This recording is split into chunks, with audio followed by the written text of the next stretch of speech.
it fairly easily and fairly fast. This focuses you and us in the right market. So it's not only a warm market, we're able then, because we're not a cold, and what's the problem with the cold? You don't know anything about them. You don't really know what their background is. You don't know what their value systems are. You don't know what their economic situation is. And so we're able to stay not only in a warm market, but because we know them, we approach the right people in that market, and we build on trust in the right market. That's why it's a better business. It's faster, and it gets duplicatable. Another thing, it's easier. I'm a big fan of better and easier at the same time, right? I can't, trust me, I'm not a super deep person, but I pondered that one a little bit. Easier, faster, better, yes. Slower, right? Not as good, harder, bad. One's good, the other's bad. And so with that thought in mind, and it's more fun. And Cash, you have some thoughts here on this performance and trust grid. Absolutely. So this is, when we talk to people early on, even when they come on board, we say, look, would you agree that every business would need unlimited clients and would need unlimited talents to grow their business? But the unlimited talent that you can, if you want to find unlimited talent for your business, unlimited clients, all of that stuff are going to be in people that you actually do not know, not people you know. And the people you know is actually very limited. So if you just talk to people you know, you actually run out of people. So the key is to get to this unknown market that you don't know.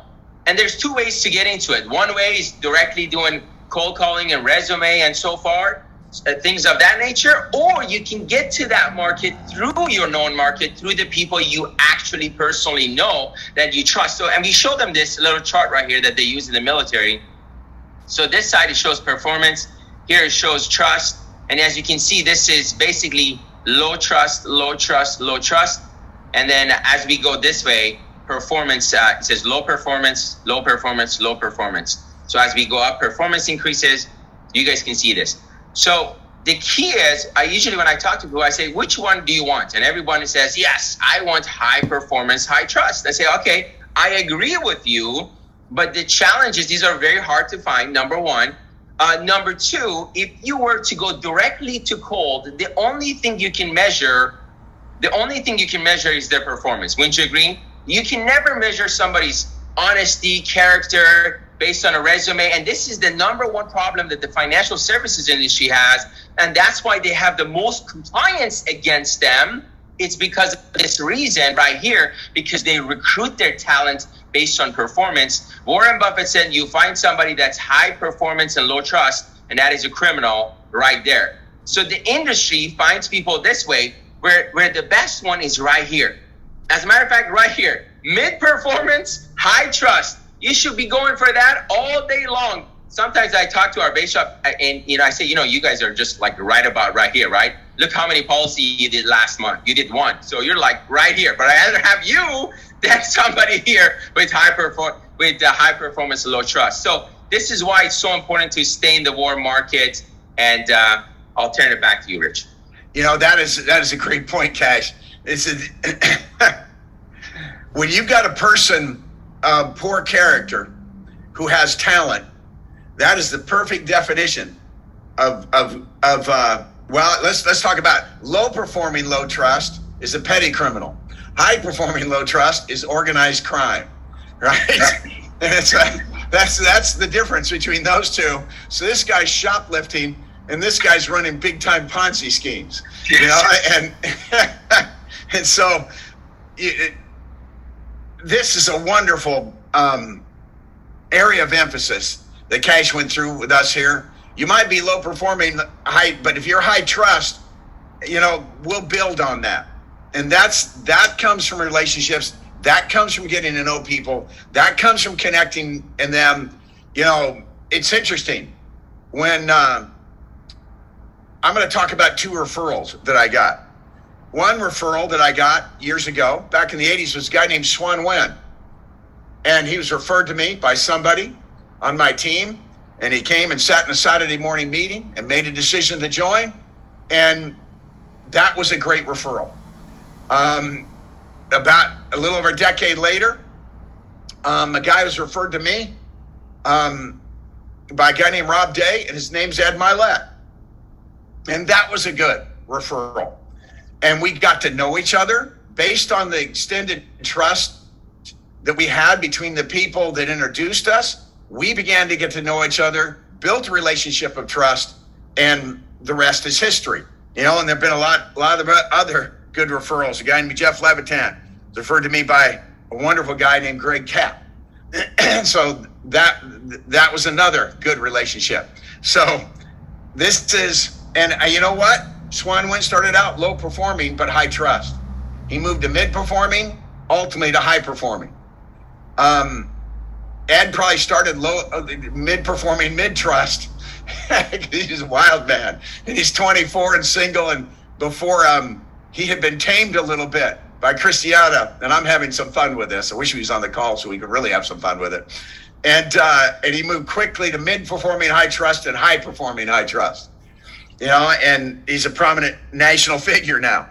And so all of this, I hope, is making sense to you, and you understand how important it is. Now let's go real fundamental. You want to build a business, maintain its performance over the long term.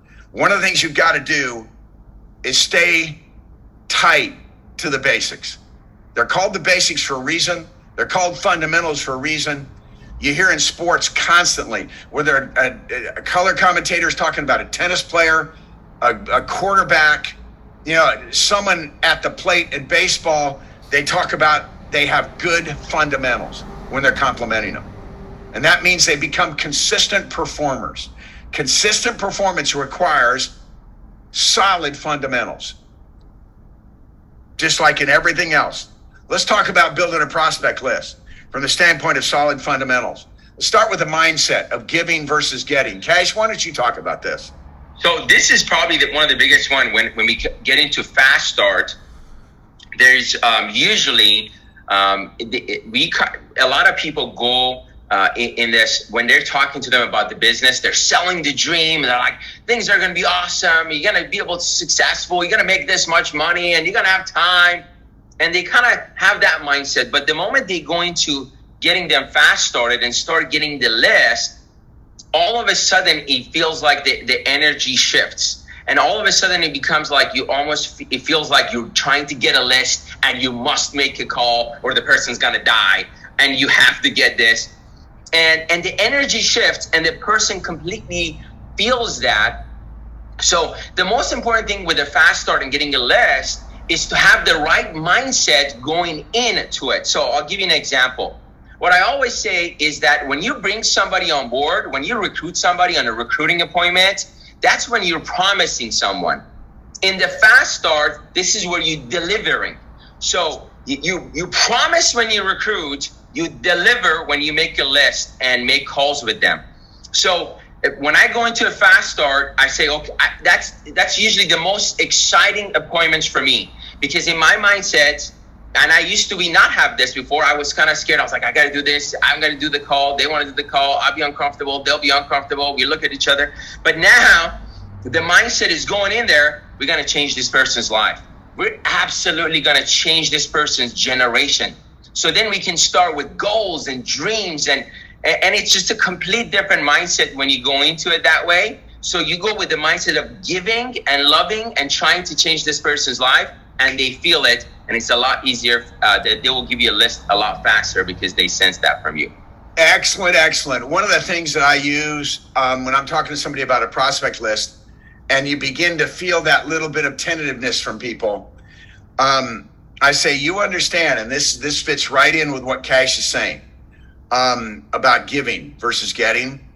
I reassure people. I'm quick to reassure. And I let them know, look, your list is of no use to us. It'll be of use to you, and it'll really get a chance for some people to absolutely change their lives, you know, and their economic futures, perhaps for generations. But the reality is, this list is only useful because you know them. We don't know them. They know you, they like you, they trust you, they feel good about you. They don't know me from a fence post. And so the relationship is all yours. So I don't want you to think for a moment that we're like, can grab your list and run off and do something with it. If I wanted a list of people that didn't know me and didn't trust me, I guess I could get the Los Angeles phone book, right? That would be millions and millions and millions of phone numbers and names of people that don't know me from, you know what I'm saying? Don't know me, don't trust me, would be useless to me. It's the coldest of cold prospecting. And so so this list, we can't take it from you, right? And we certainly wouldn't even cross our minds to do so. But again, when you have that giving thought, it's great. Understand the power of the warm market in the base. And you're listening to a guy that's done 1,200 recruits in his base. And I've, in my time, had done a few recruits in my base too. You know, and so you look at, we understand this stuff. None of this is theory. The power is in a warm market. The power is in a warm market. The magic of our business is in a warm market, right? In case you didn't get that, the power is in a warm market. I want you to get excited about doing a prospect, both if you're doing one, and two, if you're helping somebody do one. Now, why would you get excited about it? First, there's the basics of what we're trying to help them do. I'll call this lower law instruction. The difference between lower law and higher law is one is logic and pragmatic stuff, and the other one is emotion, right? That engages our hearts and our spirit. So lower law just has to do with the more non-emotional facts of what we need to do. So we talk about and define for them what a right market is. We're not going to, if you have a warm market, but they can't afford our products, couldn't join, their life's a disaster right now, whatever it might be, they're poverty stricken, that's not the right market. That'll cause, right, persistency problems. And shoot, we're not interested in them scraping together a tiny bit of money and not keeping the policy for 4 months. That's a total waste for them. It doesn't do them any good, doesn't help them. So we got to stay in the right market. We define age, marital status, household income. We emphasize they're a decent person, the character stuff. And so that defines a right market. And you've got to get in and stay in the right market. That's controlled at the prospect list level. It's also controlled at the prospecting level. So next, my objective in challenging people in my base is always to get 100 names. Now, some people say, I don't know 100 people. They probably do. Now, if they've been living under a rock and they just came out, then they don't. Then we probably want to wait for them to be out of the rock for a while, and then we put them on a back burner list and call them in a year or two. But the reality is, nobody knows 100 people well unless you are some kind of compulsive friendship builder, right?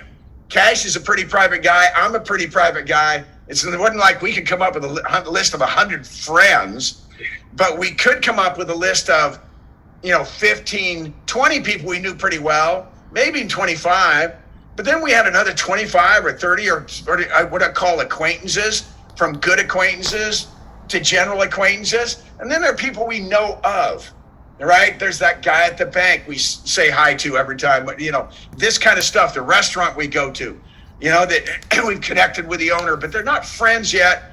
But anyway, my list when I started doing it, and I'll show you in a minute, started with all kinds of people that I knew well, and it ended up with like the dark-haired guy at the butcher shop, and so while I was talking to the people I knew well, when I went in the butcher shop to get the steaks or whatever I was getting, don't mean to offend any of you vegetarians, and but I do eat meat in moderation. And anyway, when I was going in, I was getting to know the guy better. We've seen each other like 20 times or 10 times. How long have you been doing this? When did you start this business? And you're starting to connect without pushing an agenda, right? And that strengthens them on the prospect list. So the lower law instructions, right market, 100 names. But if I told somebody that, they don't tend to do it. They'll do some of it. They'll make sometimes a half-hearted effort. Cash, how many times have we seen that if we only give a lower law instruction? And one of the things Cash was getting at when he talks about the mindset of giving versus getting, that spirit, to keep the spirit right, the attitude right, the energy right, he was also talking about a higher law, inspiration. And we emphasize this, and Cash, I'd like to get your thoughts on this when I'm done with this part. There are a couple of languages here. The language of helping people, that's our crusade. The language of a better life, that's our dreams. So let's say I'm talking to Cash right now about doing a prospect list. And I talked about what the right market is. I defined that. We talked about how long we want to try and get that list. And we want to work on it and keeping it that way. But now I'm going to talk about the language of helping people. I said, understand, Cash, the average situation, and you don't know this yet. We know we're going to help you in your situation. You're going to see it live and in person for yourself. But at the same time, I want you to understand, you put 100 names on that list, probably all 100 of them have financial issues. And Cash and I have been in the business a long time. Me in our 43rd year, Cash in your 14th, did you say? 14 year. Yes. And we've been into thousands of homes just between us. And how many times have we gone into a home, Cash, and everybody had their act together? For me, less than one hand I can count it. Yeah, I mean, less than 5 between us. 5 or 10 between us. I almost burst into tears the first guy I met like that. It was like 6 years into the business. He almost made me cry because he'd done everything right. And I hugged him, and he thought it was weird. But anyway, I was leaving, but I got referrals because a guy like that is respected, right? And so I'm talking to Cash as a Cash. The average person here, we're going to put hundreds of thousands of dollars in their future, just managing the stuff they already got, not with them making more money or, just taking what they're already doing and doing it better, with better tax situation, better rates of return, safer, more protection from the downturns, this kind of stuff. And we're going to put hundreds of thousands, but lots and lots and lots of times we will put millions into their future. And the sooner we get to them, the more it's going to be, right? And so you, Cash, are going to be the instrument of complete change in their life. Because you're thinking of putting a name down and, okay, they're in the right market. Okay, this person. Oh, I'm a little nervous about talking to them. I don't want you worrying about any of that. I want you to understand that because you put their name down on this list, they're going to have a completely different economic future than they would have if you hadn't. It changes everything. Right now, you have to take my word for a little bit, but this is the way it works. This is the way it works. People like us aren't getting this help. We're left out. We're left behind by the industry. They've gravitated to the wealthy, most of them, and our passion is to reach out to the people who need the help the most, who need the understanding. So the best products in the history of our industry, in the 200-year plus history of our industry, have been designed in the last 5, 10, 15 years. And almost nobody knows about them, right? And so you putting that name down changes a life, changes it for their children, changes it for their grandchildren. How true that is, you will see. And so this is exciting what you're doing, about how much difference it's going to make, how much it's going to help them. Next, some of these people are looking for opportunity. Some of them, like me, didn't even know it. But someone started talking to me about, hey, how things going at work? Anything frustrate you there? Yeah, the politics frustrate me there. I see a lack of integrity. That frustrates me there. Me not making enough money, that frustrates me there. Why? And meanwhile, somebody asked me, how was I doing? I go, good. Everything's good, right? I had to be invited to a meeting 4 freaking times. Why? We had our act together. We're in poverty. We barely have 2 nickels to rub together. We got a couple $100 in savings, right? And our goal when we started the business is to pay off the stupid Visa card and get a couch love seat combination. Our goal was to make $1,800. $1,800 was on the moon for us. And so all of a sudden somebody started talking to me about maybe that could change. And it's like I woke up, and I thought it could, and I finally went to a meeting and I was halfway through that meeting. I turned to Cindy. I said, if this is half true, right, this is the best thing I've ever seen, right? And the rest is history. Less than 2.5 years later, we had $1 million in savings. because a guy named Gordon De Leon put my name on a prospect list and called me a couple times even after I turned him down. And it changed our world. By the way, it changed a lot of yours too, because he wouldn't be here if he hadn't persisted. The company wouldn't exist. And so when you start talking to people about a better life, about more control, about having, getting the debt out of their life, about more peace of mind, about working with people that are excited about where they're headed, about having kind of almost an unlimited upside, these kinds of things, all of a sudden, I'm eager to do a prospect list. Cash, any thoughts on that? So good, Rich. So good.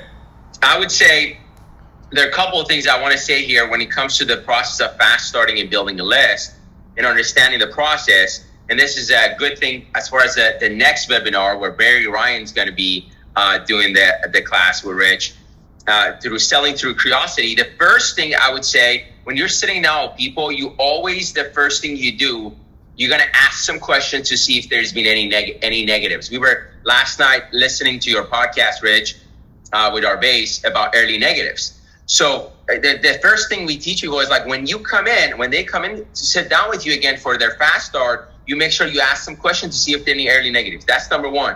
So you got to learn all this stuff. Then you get to this part where Rich is talking about, where you're talking about the dream and the vision and the crusade of what we do. And in addition to that, you're going to talk to them about their dreams, their goals. What do you want?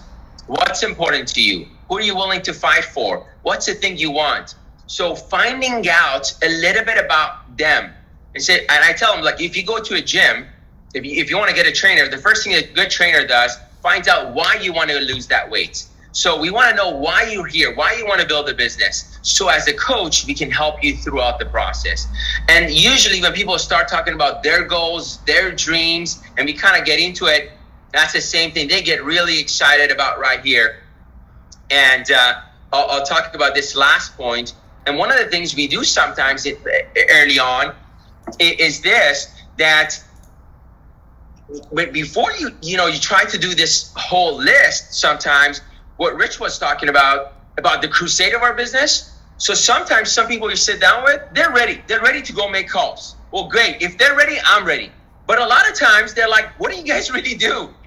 So we got to sit down and do a financial for them. So I sit down with people. I say, look, you can't really go out there and baptize people unless you've been baptized. I want to get you to a point where you're like, man, this is awesome. This is unreal. This is unbelievable. Everybody needs to know this. And once you get to that point, now the person is ready. And sometimes the first step when we sit down with people, we say, look, let me show you how this works. Okay, so think about, I want to show you how to get from your known market, the people you know, to outside. Let's get you some referrals. Let me show you how this thing works. So give me 5 names, okay? 5 people you know. The higher the trust is, the more likely it is. And all we do, we call them and say, hey, I want to show you what I'm working on. If you know somebody, send them my way. And the key is, you always, if I come to you right now and say, this pen is the best pen, you should check this out, you automatically, you're like, oh, thank you, I already have a pen. But if I come to you and say, look, this pen may or may not be for you, but I just want to show you what I'm working on. Maybe you can send me some people. There's no pressure. You're not hurting any relationship, none of that stuff. Then let me show you with 5 of these guys, and I just want to get them in.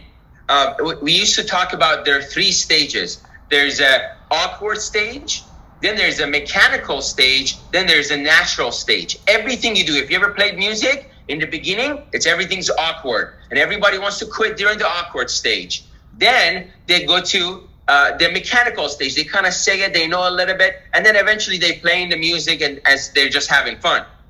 So the key is for us to get you from awkward to mechanical. So be okay with it being awkward. So letting people know about those feelings is actually so important. So this is kind of, I say, you go on a first date before you ask them to marry you, because opening up that whole list is sometimes people, maybe if you haven't especially built enough trust, they might not want to do that. But if you go do 2 of these things with them and they get resolved, and you show them how awesome it is, how fun it is, how everybody's so, they have a great experience. Everybody's like, man, this is great. They're asking a lot of great questions. They're learning. Then we have no problem coming back and actually getting your full 100 list and talking about how we're going to change these people's lives. So that's my comments on this one, Rich. Okay, that's good stuff. First date. Yeah. I saw I didn't see it. I saw it advertised, some reality show where they meet and then they get married. Yeah. The reality shows they started at a single digit IQ and they seem to go down from there. And if you're going to meet somebody and then get married, I think you just went to 0 IQ. Obviously, it's just for show. Anyhow, good stuff. And again, it's so good having Cash on. That's why I wanted him on. You know, no one's better in our organization at understanding this stuff. He understands the human nature stuff, and it's cool. Now I'm going to just take you a quick walk down memory lane, and let's talk about something. Years ago, I had a very frustrated SMD. He had a handful of people. They all said they'd run out of people to talk to. And he sat down, he stayed up all night. He had called an emergency meeting at Saturday morning at his house. They're going to have a pancake breakfast together. And his wife are going to prepare it. And he's going to get 10 or 11 or 12 people there. And he did. But he stayed up all night thinking of everything he could think of that could trigger a name. Now, the original memory jogger was longer than this because I actually had to screen a few things he put on there that I didn't want people saying to our people. You know, I have no idea. He's a good Christian guy, why he put a couple of the things on there. But anyway, we cleaned that up. But if somebody actually went through every one of these things and it triggered names, and it sometimes thinking of a name reminds you of another name, and you end up with a pretty substantial list. It's a great tool, but it's underutilized. I'm going to say it again. It's a great tool, but it's underutilized. This tool transformed our process years ago in making this happen. By the way, a couple of you asked questions. Is this being recorded? Yes. Will it be available? Yes. All that will be a part of it. One of you asked, how do you turn cold into warm? We're coming to that. But let's go ahead. That can help you build a prospect list. Now, this is the one that was my first prospect list. I still have it. It's under glass here in my office at home. I remember who Wayne Starr is. I remember who John Heenan was. I remember who Frank Fantozzi is. And, I knew these guys. Carolyn Cross was the women's gymnastics coach at San Jose State. Larry Livers, assistant track coach, right? Vicky Kerr was a referral. Dave Thawley was my brother. Jerry Callens I knew from working at San Jose State. Same with Wynn Cook. And so it's interesting. All these people, right, are on here. I did this with my wife on our drive to my 10-year high school reunion. It was a 2-hour drive. We did part of it on the way up, the rest of it on the way back. She typed it. You notice a few handwritten names. This built a company.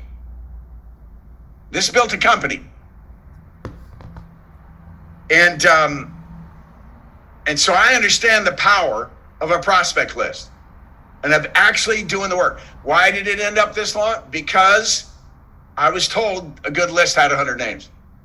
So don't sell it short. If you tell them 100 names, they do 78, that's a win. If you told them 25, they're going to do 20, right? So raise an expectation and build a decent list. Now, let's talk about building your natural market. Here we go, Cash. Here's the fun stuff, right? This is an ongoing process. You are going to learn to get outside of yourself. I was a shy person, and I was even more, by the time I started business, I was more private than I was shy. Though I have a shyness also, still do. You move me into a big crowd, I am not by nature social, right?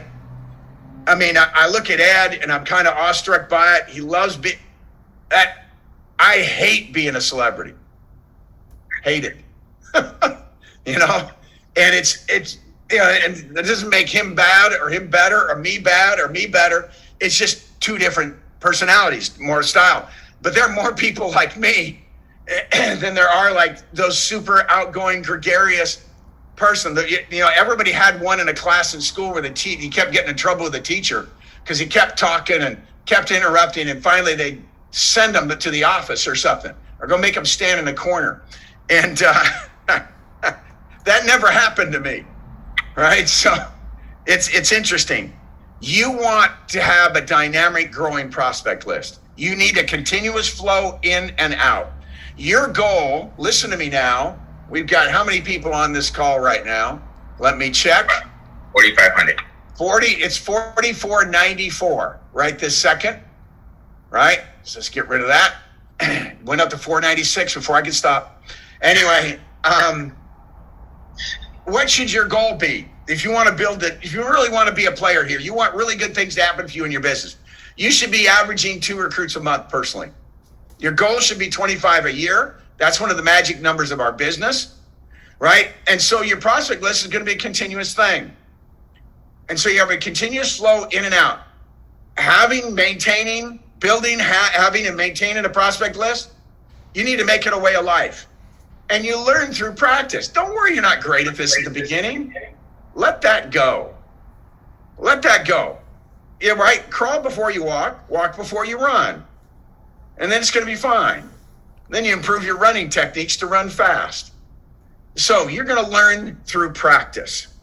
And so, again, I emphasize, you want to have a dynamic growing prospect list. It isn't something you do once at the beginning.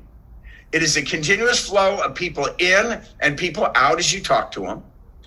You're going to make it a way of life, being pleasant and sociable, which, by the way, is one of the most rewarding gifts this business has given me. I can make a connection with people easily. Cash, I'm sure is the same for you. Yes. And I'll see somebody next to us at a table. It was a natural thing to say hi to them and where are you from? And next thing you know, I was standing in a store at the airport, getting ready to connect to somewhere, and there's a really nice young mother with a little guy who's really excited. And I turned to her, and we were both getting the waters, and I said, "How goes motherhood?" And she goes, it's pretty busy. So where are you guys headed? We're headed to North Carolina. He's meeting his grandfather. You know, I said, "You're meeting your grandfather?" And he says, "Yeah, and we're going fishing."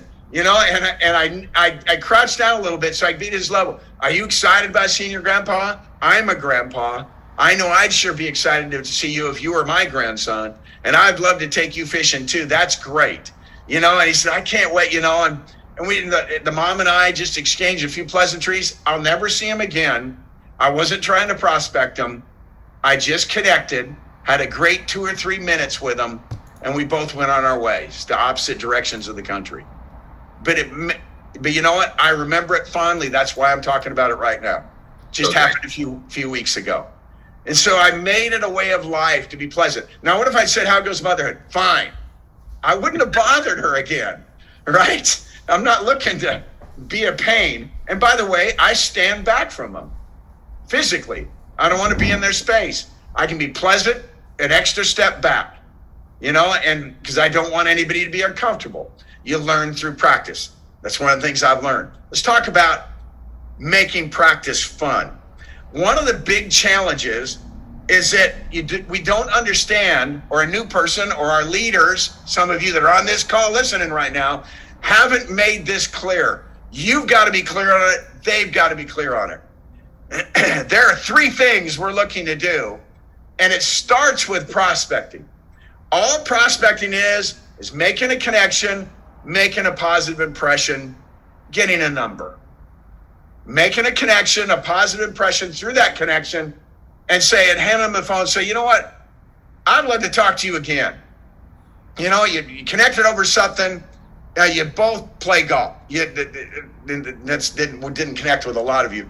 You like some of this same stuff. You work in a similar area. There could be 1,000 things I could talk about, right? Your neighbors. You know, I love to, you know, it's good to get to know neighbors. You know, and I just hand them my phone, say, "Put your name and number in here."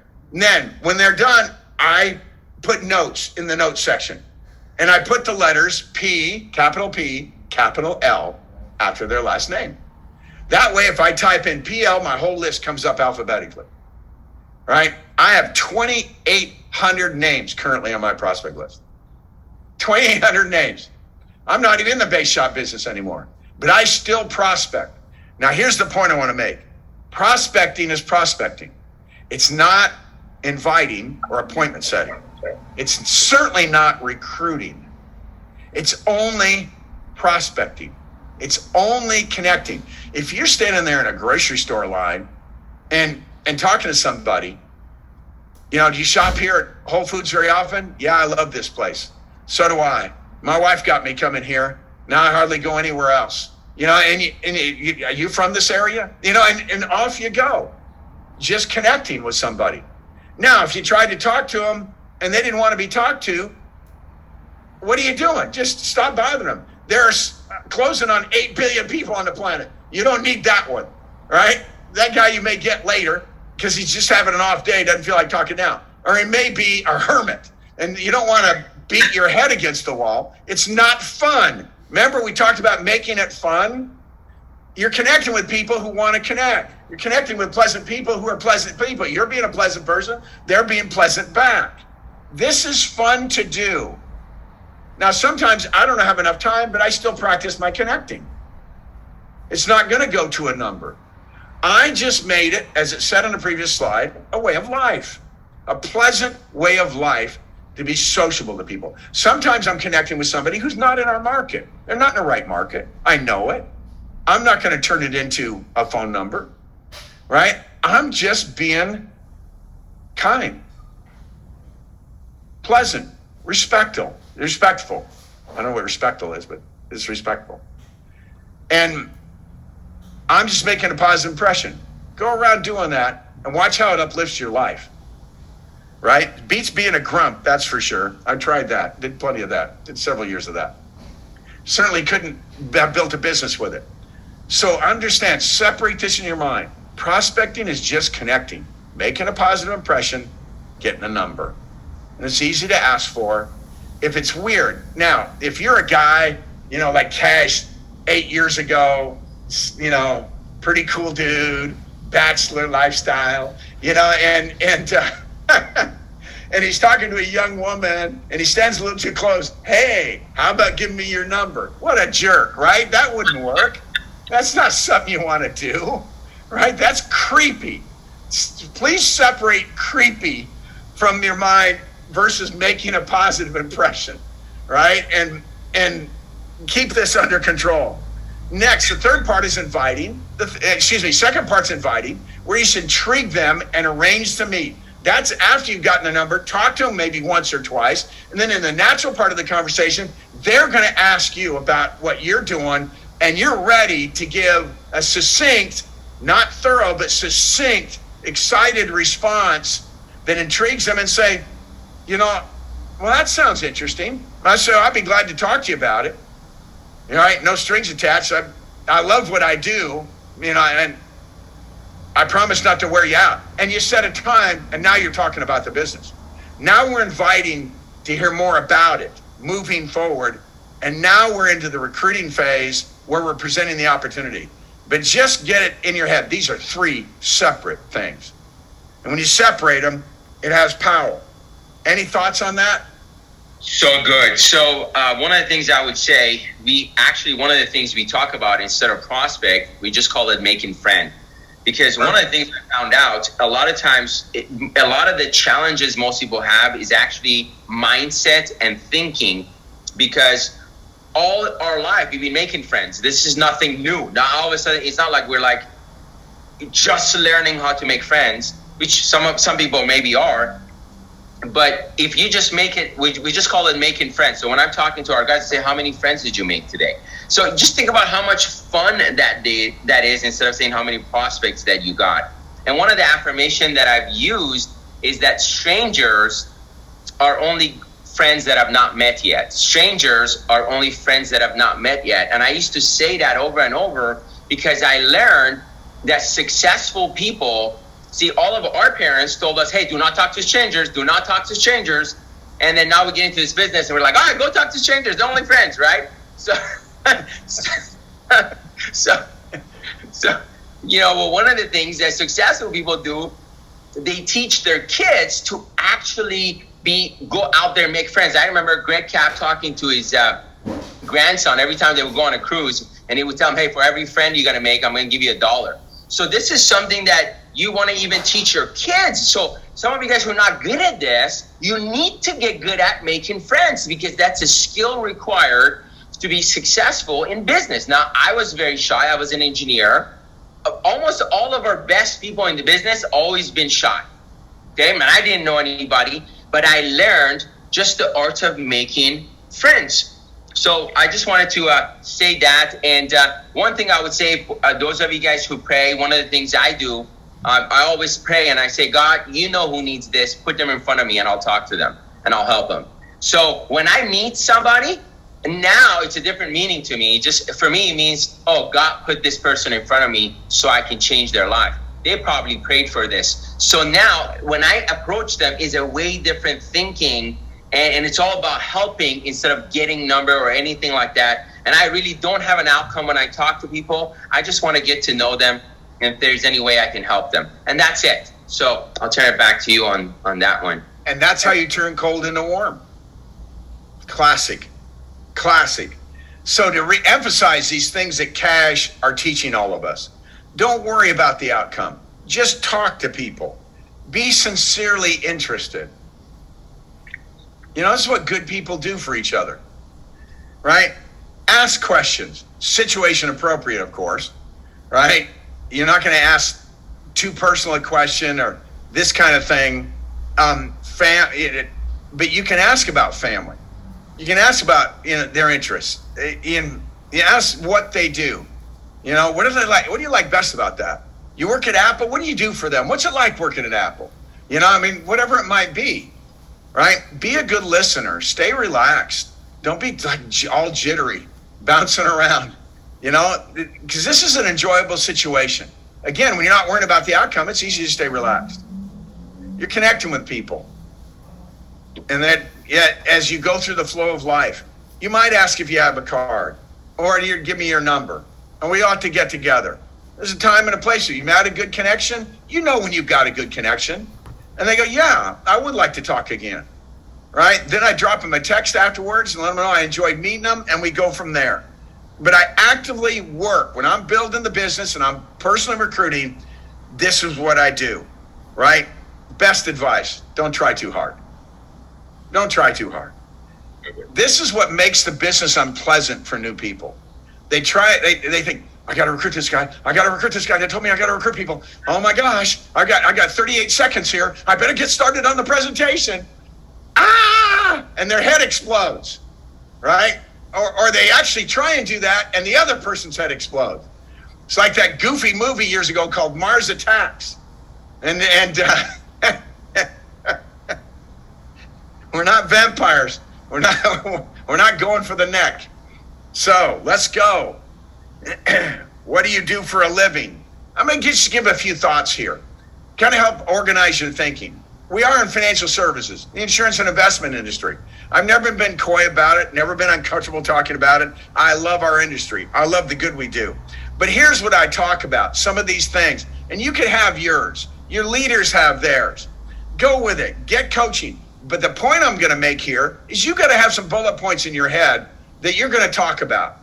I'm one of the few companies focused on working at the family level left in our country. I mean, that's true. One of the few companies focused on working at the family level.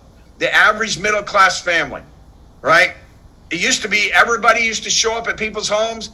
Now it's like doctors. Do doctors make house calls anymore? No, neither does our industry. But we do, right? I love working with people who need help the most. That's one of my things that I love saying about what we do. I love working with people who need the help the most. Fires me up, makes me feel like I'm doing something really important, because I am, right? And it keeps me excited because we're saving people. All right, it's like having a life raft concession at a beach with a riptide, right? It's going to be valuable. Lots of people are going to need your help. And I talk about the company doing extremely well, which we are. We continue to set records. One of the most dramatic success stories in our entire industry. You heard at the convention how we set a new record in producing six-figure earners last year. We're just about at a pace we're going to start producing $1 million earner every week or two. I mean, it's just, we see this happening, and it's exciting to be around. You know, I just heard Daniel Fambo's about to crack 5 million.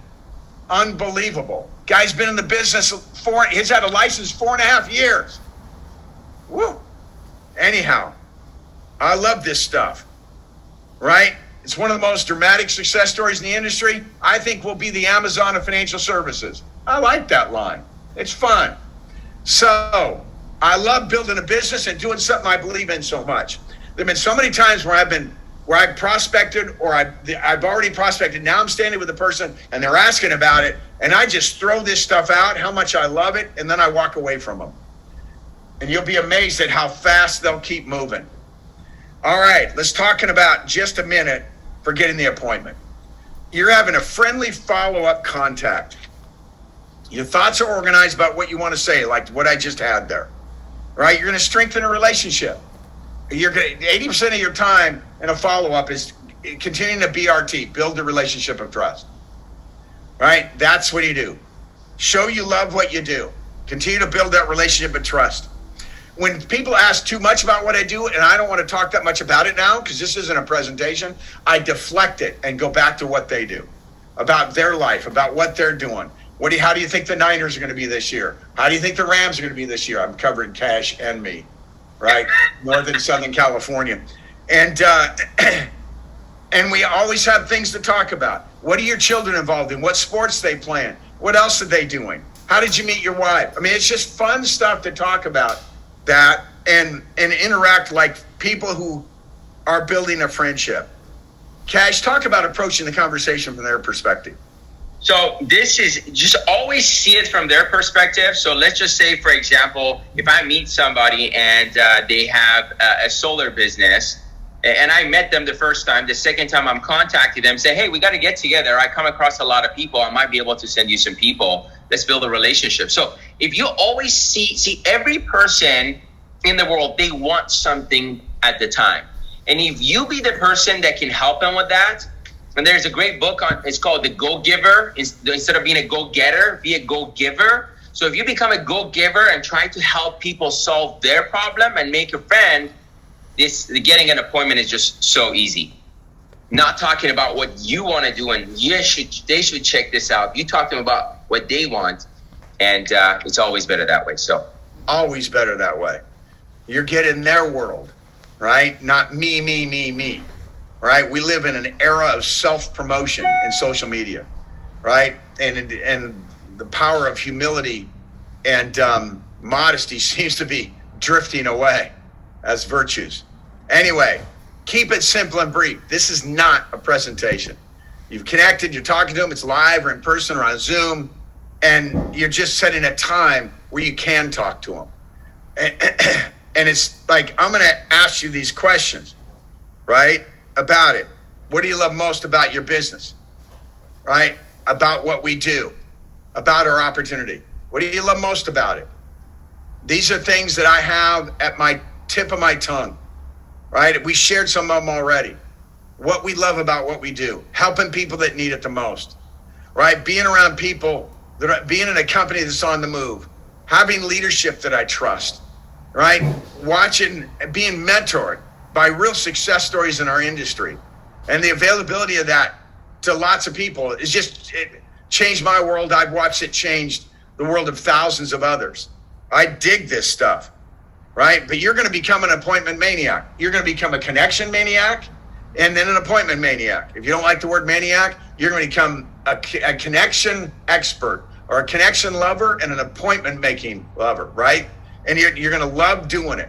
It's fun to do. It's relatively easy to do, and we're going to continue to do this. Cash, you and I are going to do a podcast for Straight Line Thinkers on this stuff. We're going to get that done by next week and get that out there. So come back to this. Right? It's time to show your conviction. That's when you do it. Conviction about what we do, conviction about our opportunity, not imposing it on them, right? But you're just sharing it from a neutral standpoint of why you believe, and then you're in their world, and they're telling you whether they're going to be interested or not, by how they respond, what's going on in their life. Now, this is easier than you think, and we're going to pick this pace up a little bit. You drop me anywhere, you drop Cash anywhere, we have the right mentality, all right? And here's the right mentality. Do the people need our help? Yes. Do people need our opportunity? Yes. Do you want to make a difference? Yes. Do you want a better life? Yes. That's the right mentality, right? And so when I'm working with people, do they need my help, right? I love Cash praying over it. Please, Lord, put people in my way that need my help, right? And we know how powerful this opportunity can be, what we teach can be, how much difference it makes, right? It makes a better life for them. Our association with them makes a better life for us and our families and those that we love. And that's the right mentality. So you drop us anywhere, that's us, that's Cash parachuting in to Cleveland, all right, where he doesn't know anybody, from SoCal. And he's coming in with the right mentality. And he's got a build new friends habit. So you let that guy loose in a community for a month or two, he will have literally 200 or 300 names of people he's connected with. Get good at this stuff. Get good at it. Last time I did this, came to a new community, didn't know anybody, went out with my son-in-law, who was working in the business with me for the first time. And a little less than 6 weeks later, we had 270 names of good quality prospects that we connected with, that we were following up. And that allowed us to recruit 600 people over the next 12 months. Wow. Right? So this is what works. This is what works. Now, one other tip. The secret of personal recruiting long-term. Because we get busy. Cash is busy. He doesn't have a lot of time to roam around, right? Like he did early on. I believe this is the ultimate personal recruiting game plan. Let others do your prospecting and they will come to you, right? So what does that mean? As we go in the business, all of you that are listening now, as you go in your business, and we're going to go a few minutes over here, not too much longer, this is going to happen. You're going to have people, the timing's not right. The timing's not right.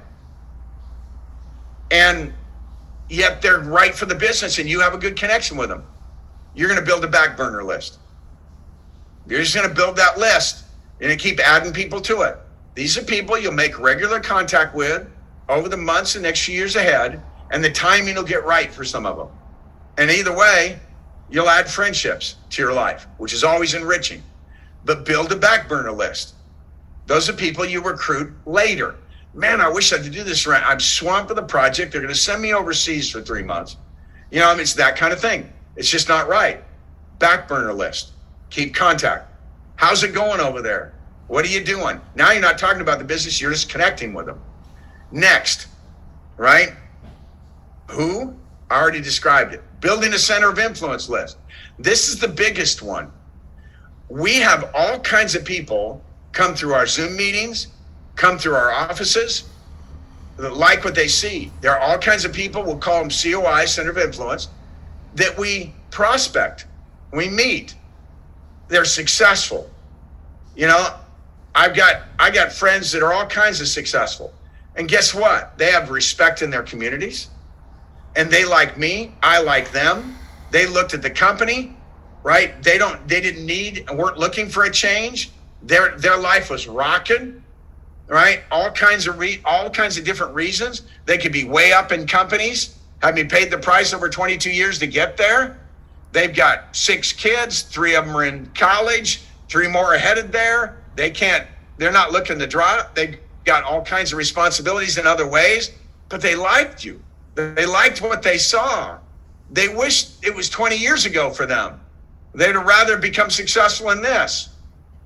But these people have a wonderful sphere of influence in their world, in their churches, in their neighborhoods, in their communities. People look up to them. They're good people, right? You want to build a list of these people and you make regular contact with them, right? This is who you're working off. Quality people, quality markets, reasonable success stories, and how you use it. How do you use this list? Every week, you're going to make a few of these calls. You don't bother them more than every 2 or 3 months. Visa, how's it going? And you report some good news about the team, good news about the company. Cash would say, I don't mean to brag about this, but we worked hard for this. We were the number one team, base shop team in production in our entire company, US and Canada, right? The last 12 months. That would be good news. A milestone reached. I just produced my 23rd six-figure earner.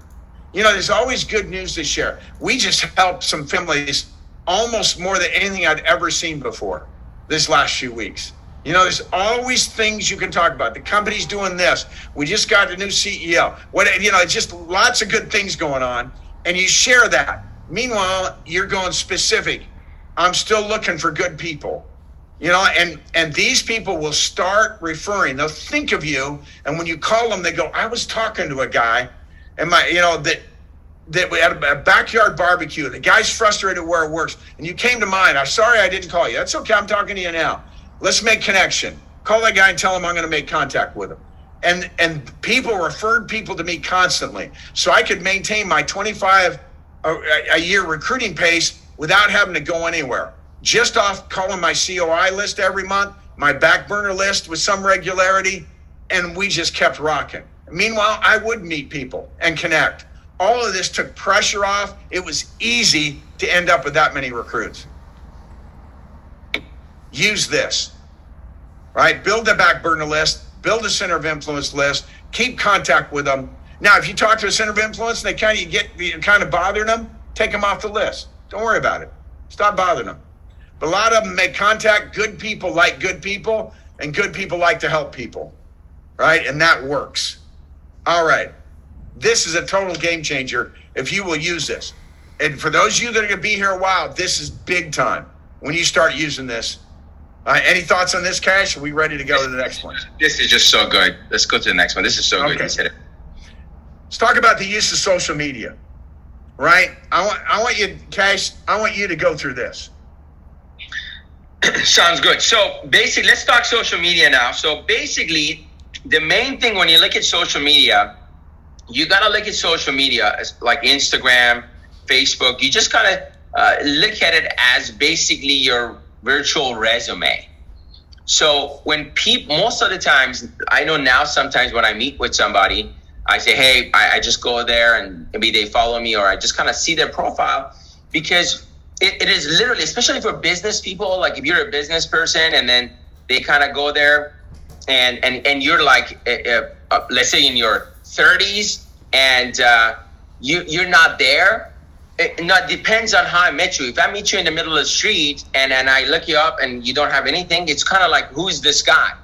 But especially in the cold market, okay, especially when you're meeting people and you're making friends and nobody's introducing you. So having this virtual resume is good to have. Let's just put it this way. Now, we don't use social media, I would say, like crazy to recruit people, but this is a very important. I actually just recruited somebody yesterday from it, but I'll tell you how that happened. So first of all, when you go on there, you got to decide what your brand is, who you are. Who you are. Are you a family man? What do you like helping people, for example? Do you have charities? What are some of your interests?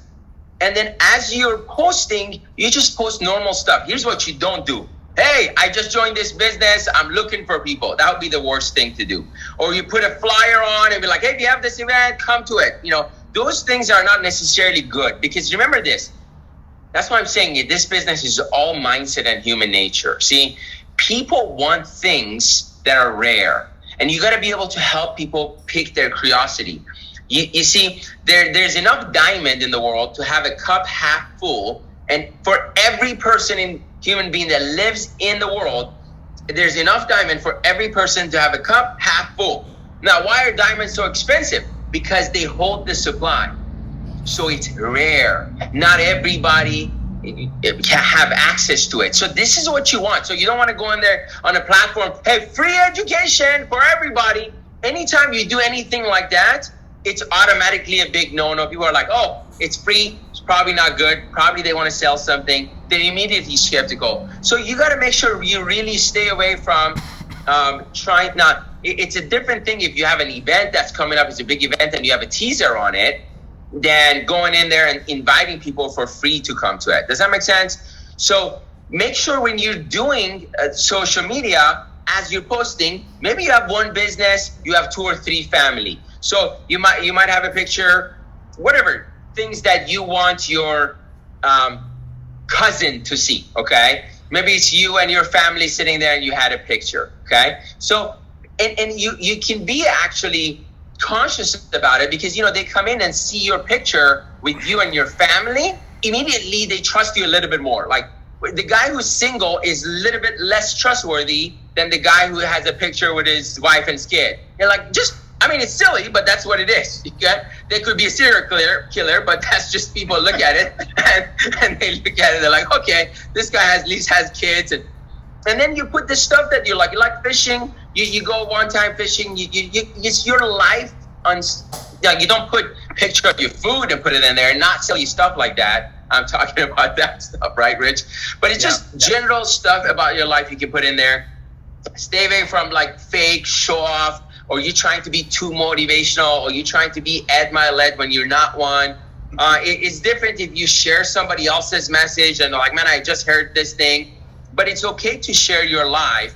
And, you know, the best thing, whether it's outside of social media or inside social media, I heard that one of you guys asked the question, the fact that you're not maybe outgoing and things of that nature. How do you go meet people? It's very simple. Find what it is you love to do that you don't consider work, that you would naturally do. Like, for example, if you like taking going for a hike on Sunday, well, you can join a hiking group and actually go on a hike, and you can meet people. But there's also on social media, there are hiking groups that you can actually join and make friends. Don't go there to recruit people. Don't go there to make a friend about hiking that ultimately at some point can become a prospect. And I got to tell you one thing about that is that these relationships that you actually make are going to be the greatest rewards that you actually get from our business. I was talking to Rich the other day. We watched the movie Elvis, and Rich called us, and we were having a conversation. And because we were talking about Rich in that movie, because you looked at his life, and at the end of his life, he had everything, but he didn't have anybody who loved him. He had all these people who loved them outside, but not his close family. He didn't have that love and relationship. And we've been blessed because of Rich and Tony and a lot of these guys that we got mentorship from, that we understand that at the end of our life, the only thing that matters is the people we love, how much we love them, how much they loved us, and the quality of relationship that we had. And that's true wealth. And you're going to get this true wealth here. I met my best friend in this business, all my groomsmen and my best man in my weddings. I met them here in the business. All of our mentors, our family, they were all stranger at some point. So it's exciting to know that you're going to meet some of your best friends. So I'll turn it back to you, Rich. You know, so just to reemphasize, use social media for your brand, to represent yourself. I love that virtual resume thought. Not that you're going to, don't just super promote yourself.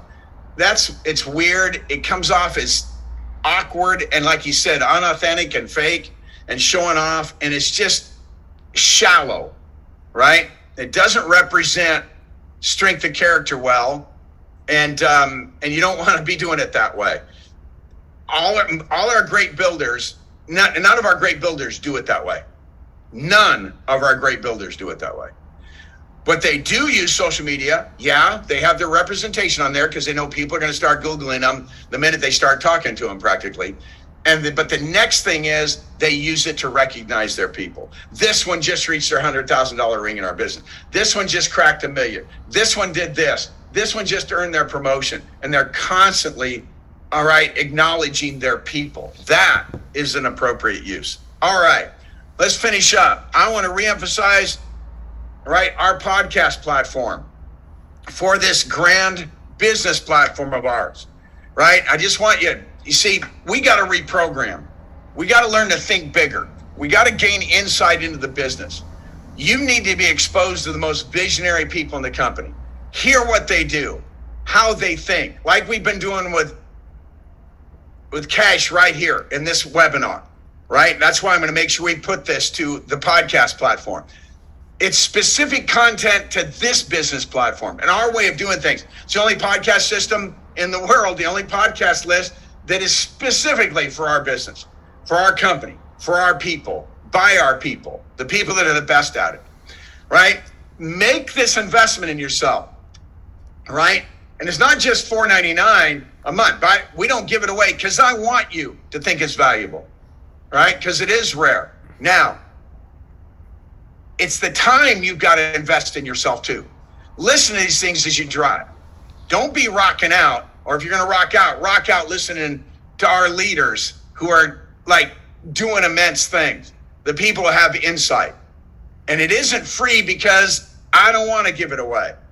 You know, Ed Milet mentioned at the convention, his is free. Well, of course his is free because he uses that as a loss leader to put people in his company to be mentored by him at much higher prices than this. Front row seat for 10 grand. And so I'm not criticizing that. I understand that's the business, like Tony Robbins. Anymore than I criticize Tony Robbins for doing it, right? Ed's good at that stuff. But I'm not giving it away because I want you to have skin in the game. I want it to mean something to you, you know, and so go to straightlinethinkers.com. If you haven't registered, register. $4.99 a month. We'll lower it to $2.99 by next month, by September. So meanwhile, is it worth an extra $2 to you to get started now? It should be. We have new episodes every week. We do current stuff. Listen to my business breakthroughs. Those episodes available now. We have WFG Leaders are recording. Those episodes will soon be released.